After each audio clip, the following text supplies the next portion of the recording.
ஆன்மீக தேடல் நிகழ்ச்சிக்கு உங்களை அன்புடன் வரவேற்கின்றேன்.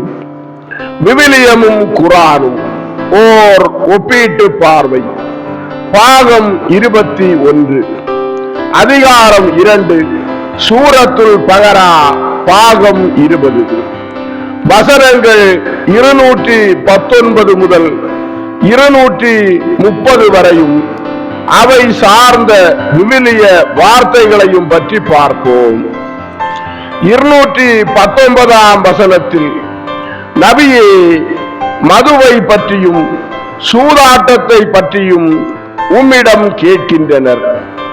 அதற்கு நீர் கூறுவீராக, அவ்விரண்டிலும் பெரும் பாவங்களும் இருக்கின்றன, மனிதர்களுக்கு சில பயன்களும் இருக்கின்றன.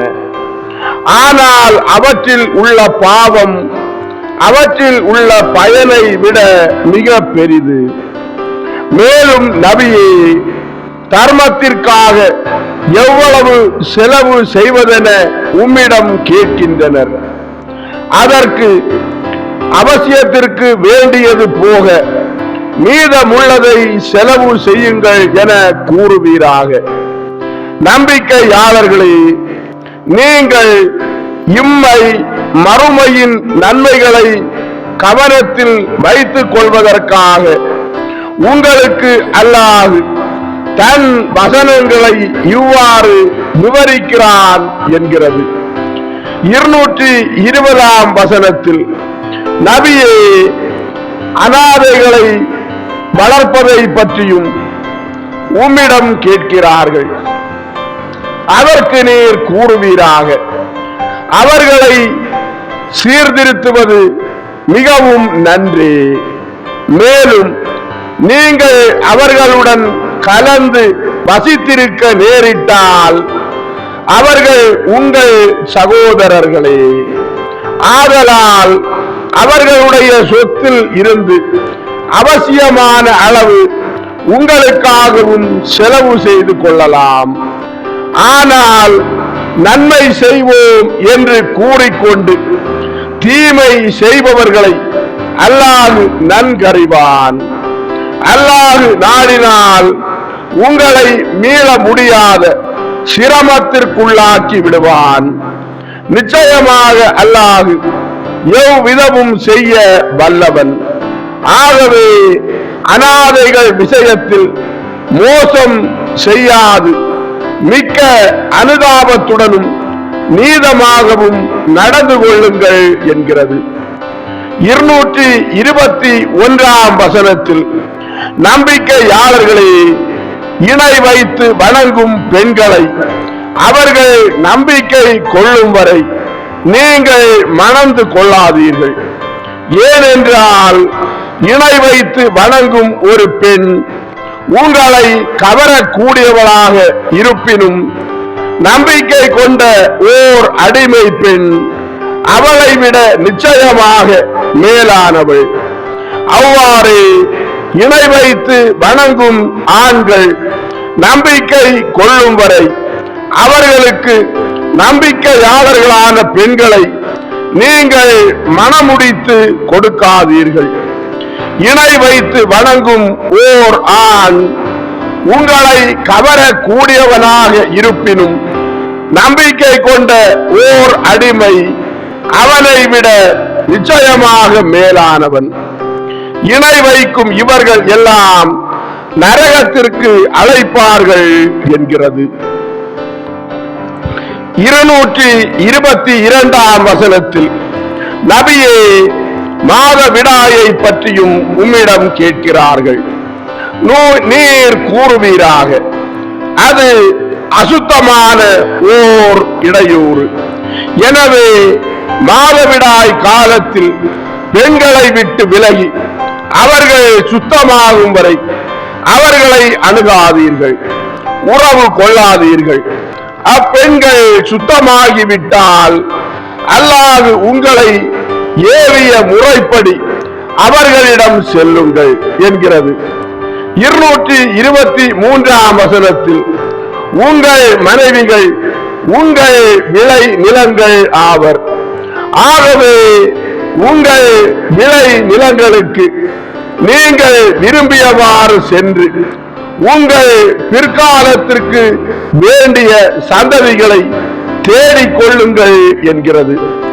224ஆம் வசனத்தில் நீங்கள் நன்மை செய்வதற்கோ அல்லது இறைவனை அஞ்சி கொள்வதற்கோ அல்லது மனிதர்களுக்கிடையில் சமாதானம் செய்து வைப்பதற்கோ தடையாக ஏற்படக்கூடிய விதத்தில் நீங்கள் செய்யும் சத்தியங்களுக்கு அல்லாஹ்வை இலக்காக்காதீர்கள் என்கிறது. 225ஆம் வசனத்தில் மனதில் நாட்டமின்றி பொய் இல்லாமல் அடிக்கடி நீங்கள் செய்யும் வீணான சத்தியங்களுக்காக அல்லாஹ் உங்களை குற்றம் பிடிப்பதில்லை. ஆனால் உங்கள் உள்ளங்கள் உறுதியுடன் செய்யும் சத்தியங்களுக்காக அதை நீங்கள் நிறைவேற்றவில்லையாயின் அவன் உங்களை குற்றம் பிடிப்பான் என்கிறது.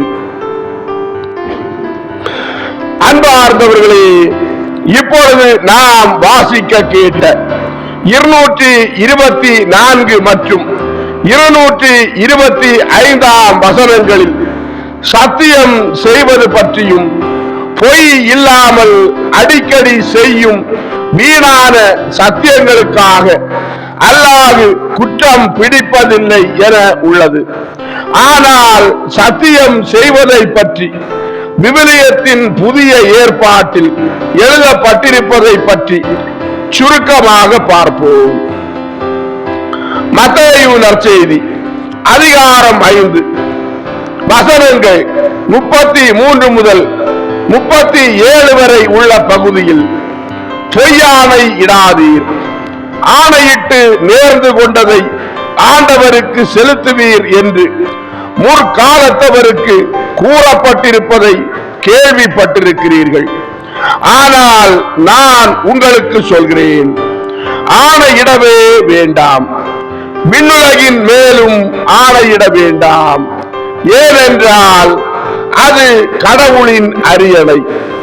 மண்ணுலகின் மேலும் வேண்டாம், ஏனெனில் அது அவரின் கால்மனை. எருசலேம் மேலும் வேண்டாம், ஏனெனில் அது பேரரசரின் நகரம். உங்கள் தலைமுடியின் மேலும் ஆணையிட வேண்டாம், ஏனெனில் உங்கள் தலைமுடி ஒன்றையேனும் வெள்ளையாக்கவோ கருப்பாக்கவோ உங்களால் இயலாது. ஆகவே நீங்கள் பேசும்போது ஆம் என்றால் ஆம் எனவும் இல்லை என்றால் இல்லை எனவும் சொல்லுங்கள். இதைவிட மிகுதியாக சொல்வது எதுவும் தீயோனிடத்திலிருந்து வருகிறது. யாக்கோபு எழுதிய திருமுகம் அதிகாரம் 5 வசனம் 12 என் சகோதர சகோதரிகளை, நீங்கள் ஆணையிடவே வேண்டாம், விண்ணுலகின் மீதும் மண்ணுலகின் மீதும் வேறு எதன் மீதும் ஆணையிடாதீர்கள். நீங்கள் ஆம் என்றால் ஆம் எனவும் இல்லை என்றால் இல்லை எனவும் சொல்லுங்கள். அவ்வாறு செய்தால் நீங்கள் தண்டனை தீர்ப்புக்கு உள்ளாக மாட்டீர்கள். இன்னும் இதை பற்றி கூடுதலாக அறிந்து கொள்ள கீழே உள்ள டிஸ்கிரிப்ஷனில் லிங்க் கொடுத்திருக்கிறேன், பார்க்கும்படி கேட்டுக்கொள்கிறேன். 226ஆம் வசனத்தில் தங்கள் மனைவிகளுடன் சேருவதில்லை என்று சத்தியம் செய்து கொண்டவர்களுக்கு 4 மாதங்கள் தாமதிக்க அனுமதி உண்டு. ஆகவே அதற்குள் அவர்கள் மீண்டும் சேர்ந்து கொண்டால் அல்லாஹ் அவர்களை மன்னித்து விடுவான் என்கிறது. 227ஆம் வசனத்தில் ஆனால் அவர்கள் தவணைக்குள் சேராமல் திருமண முறிவை உறுதிப்படுத்திக் கொண்டால் அத்தவணைக்கு பின் தலாக் விவாகரத்து ஏற்பட்டுவிடும் என்கிறது. 228ஆம் வசனத்தில் தலாக் கூறப்பட்ட பெண்கள் தங்களுக்கு 3 மாதவிடாய்கள் வரும் வரை எதிர்பார்த்திருக்கவும் அவர்கள் அல்லாஹ்வையும் இறுதி நாளையும் நம்பிக்கை கொண்டவர்களாக இருந்தால் அல்லாஹ் அவர்களுடைய கர்ப்பப்பையில் சிசுவை படைத்திருந்தால் அதை மறைப்பது அவர்களுக்கு ஆகுமானது அல்ல. தவிர ரஜையான தலாக்கு கூறப்பட்ட அப்பெண்களின் கணவர்கள் சேர்ந்து வாழ கருதி தவணைக்குள் சமாதானத்தை விரும்பினால் அவர்களை மனைவிகளாக திருப்பிக் கொள்ள அக்கணவர்கள் மிகவும் உரிமை உடையவர்கள். ஆகவே மறு விவாதமின்றியே மனைவியாக்கிக் கொள்ளலாம். ஆண்களுக்கு முறைப்படி பெண்களின் மீதுள்ள உரிமைகள் போன்றது ஆண்கள் மீது பெண்களுக்கும் உண்டு. ஆயினும் ஆண்களுக்கு பெண்கள் மீது ஓர் உயர் பதவி உண்டு என்கிறது. 229ஆம் வசனத்தில் ரஜையாகிய இந்த தலாக்கை 2 முறைதான் கூறலாம். ஆகவே தவணைக்குள் முறைப்படி தடுத்து மனைவிகளாக வைத்துக் கொள்ளலாம் அல்லது அவர்கள் மீது ஒரு குற்றமும் சுமத்தாமல் நன்றியுடன் விட்டுவிடலாம். தவிர நீங்கள் அவர்களுக்கு வெகுமதியாகவோ மகராகவோ கொடுத்தவற்றிலிருந்து எதையும் எடுத்துக் கொள்வது உங்களுக்கு ஆகுமானதல்ல. ஆனாலும் இருவரும் சேர்ந்து வாழ்க்கை நடத்த முற்பட்ட போதிலும் அல்லாஹ் ஏற்படுத்திய வரம்புக்குள் நிலைத்திருக்க முடியாதென்று இருவருமே பயப்படும் சமயத்தில் இதற்கு பஞ்சாயத்தாக இருக்கும் நீங்களும் அவ்வாறு மெய்யாக பயந்தால் அவள் கணவனிடமிருந்து பெற்றுக் கொண்டதில் எதையும் விவாகரத்து நிகழ பிரதியாக கொடுப்பதிலும் அவன் அதை பெற்றுக் கொள்வதிலும் அவ்விருவர் மீதும் குற்றமில்லை. இவை அல்லாஹ் ஏற்படுத்திய வரம்புகளாகும். ஆதலால் நீங்கள் இவற்றை மீறாதீர்கள் என்கிறது. 230ஆம் வசனத்தில் 2 தலாக்கு சொல்லிய பின்னர் 3ஆவதாகவும் அவன் தலாக்கு சொல்லிவிட்டால் அவன் அல்லாத வேறு கணவனை அவள் மணந்து கொள்ளும் வரை அவள் அவனுக்கு ஆகுமானவள் அல்ல. ஆனால் அவர் அல்லாத வேறொருவன் அவளை திருமணம் செய்து அவனும் அவளை தலாக்கு கூறிவிட்டால் அதன் பின் அவளும் முதல் கணவனும் ஆகிய இருவரும் சேர்ந்து அல்லாஹ் ஏற்படுத்திய வரம்பை நிலைநிறுத்தி விடலாம் என்று எண்ணினால் அவர்கள் இருவரும் திரும்பவும் திருமணம் செய்து கொண்டு மணவாழ்வில் மீண்டு கொள்வதில் அவர்கள் மீது குற்றமில்லை. இவை அல்லாஹ் ஏற்படுத்திய சட்ட வரம்புகளாகும் என்கிறது. அன்பார்ந்தவர்களே, சூரத்துல் பகரா 226ஆம் வசனம் முதல் 230ஆம் வசனம் வரை இப்பொழுது வாசிக்க கேட்டோம். இதை பற்றி விவிலியம் என்ன சொல்கிறது என்றும் பார்ப்போம். இணைச்சட்டம் புஸ்தகம் அதிகாரம் 24 வசனங்கள் 1 முதல் 4 வரை உள்ள பகுதியில் ஒருவன் ஒரு பெண்ணை திருமணம் செய்து அவளோடு கூடியபின் அவளது அருவருக்கத்தக்க செயலை கண்டு அவள் மேல் அவனுக்கு விருப்பமில்லாமற் போனால் அவன் முறிவு சீட்டு எழுதி அவள் கையில் கொடுத்து அவளை தன் வீட்டிலிருந்து அனுப்பி விடுகிறான். அவள் அவனது வீட்டை விட்டு வெளியே சென்று வேறொருவனுக்கு மனைவி ஆகிறாள். இரண்டாம் கணவனும் அவளை வெறுத்து முறிவு சீட்டு எழுதி அவள் கையில் கொடுத்து அவளை தன் வீட்டிலிருந்து அனுப்பி விடுகிறான். அல்லது அவளை தன் மனைவியாக ஏற்றுக்கொண்ட இரண்டாம் கணவன் இறந்து விடுகிறான். இந்நிலையில் அவள் தீட்டு பட்டுவிட்ட காரணத்தால் அவளை தள்ளி வைத்த முதல் கணவன் அவளை மீண்டும் தன் மனைவியாக ஏற்றுக்கொள்ளக் கூடாது. ஏனெனில் அது ஆண்டவர் முன்னிலையில் வெறுப்பானதாகும். உன் கடவுளாகிய ஆண்டவர் உனக்கு உரிமை சொத்தாக கொடுக்கும் நாட்டை நீ பாவத்துக்கு உள்ளாக்காதே என்று எழுதப்பட்டிருக்கிறது.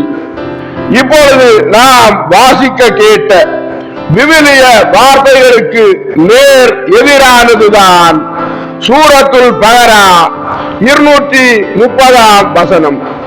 விவிலியத்தில் கடவுள் வெறுப்பானது என்று சொல்லப்பட்டிருப்பதற்கு எதிராக குர்ஆனில் அல்லாஹ் ஏற்புடையதாக்கி வைத்திருக்கிறார். இதை பற்றி இயேசு கிறிஸ்து புதிய ஏற்பாட்டில் என்ன சொல்லி இருக்கிறார் என்பதை பற்றி பார்ப்போம். மத்தேயு நற்செய்தி அதிகாரம் 5 வசனங்கள் 31 முதல் 32 வரை உள்ள பகுதியில் தன் மனைவியை விலக்கி விடுகிறவன் எவனும் மணவிலக்கு சான்றிதழை கொடுக்கட்டும் என கூறப்பட்டிருக்கிறது. ஆனால் நான் உங்களுக்கு சொல்கிறேன், எவரும் தம் மனைவியை பரத்தமைக்காக அன்றி வேறு எந்த காரணத்திற்காகவும் விலக்கிவிடக் கூடாது. அப்படி செய்வோர் எவரும் அவரை விபசாரத்தில் ஈடுபடச் செய்கின்றனர். விலக்கப்பட்டோரை மணப்போரும் விபசாரம் செய்கின்றனர் என்றார். மத்தேயு நற்செய்தி 19ஆம் அதிகாரம் வசனங்கள் 3 முதல் 9 வரை உள்ள பகுதியில் பரிசேயர் இயேசுவை அணுகி அவரை சோதிக்கும் நோக்குடன் ஒருவர் தம் மனைவியை எக்காரணத்தையாவது முன்னிட்டு விலக்கி விடுவது முறையா என்று கேட்டனர். இயேசு மறுமொழியாக, படைப்பின் தொடக்கத்திலேயே கடவுள் ஆணும் பெண்ணுமாக அவர்களை படைத்தார் என்று நீங்கள் மறைநூலில் வாசித்ததில்லையா? இதனால் கணவன் தன் தாய் தந்தையை விட்டுவிட்டு தன் மனைவியுடன் ஒன்றித்திருப்பான், இருவரும் ஒரே உடலாய் இருப்பர். இனி அவர்கள் இருவர் அல்ல, ஒரே உடல். எனவே கடவுள் இணைத்ததை மனிதர் பிரிக்காதிருக்கட்டும் என்றார். பரிசேயர் இயேசுவை பார்த்து, அப்படியானால் மணவிலக்கு சான்றிதழை கொடுத்து மனைவியை விலக்கி விடலாம் என்று மோசே கட்டளை இட்டது ஏன் என்று கேட்டார்கள்.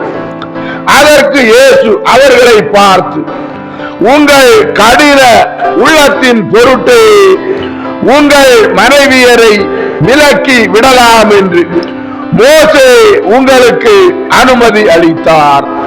ஆனால் தொடக்க முதல் அவ்வாறு இல்லை.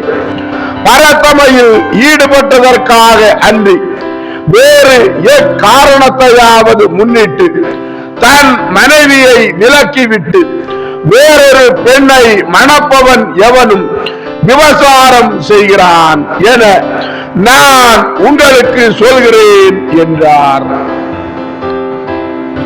லூக்கா நற்செய்தி அதிகாரம் 16 வசனம் 18 இயேசு பரிசேயரை பார்த்து, தன் மனைவியை விலக்கிவிட்டு வேறொரு பெண்ணை மணப்பவன் எவனும் விபசாரம் செய்கிறான், கணவனால் தள்ளப்பட்ட பெண்ணை மணப்பவனும் விபசாரம் செய்கிறான் என்றார். அன்பார்ந்தவர்களே, ஆன்மீக தேடல் விவிலியமும் குர்ஆனும் ஓர் ஒப்பீட்டு பார்வை. பாகம் 21, சூரத்துல் பகரா பாகம் 20. நிகழ்ச்சி இதோடு நிறைவடைந்தது. அடுத்த நிகழ்ச்சியில் உங்களை சந்திக்கும் வரை உங்களிடமிருந்து விடைபெறும் உங்கள் ஜான் பிரிட்டோ. ஆன்மீக தேடல் தொடரும். நன்றி.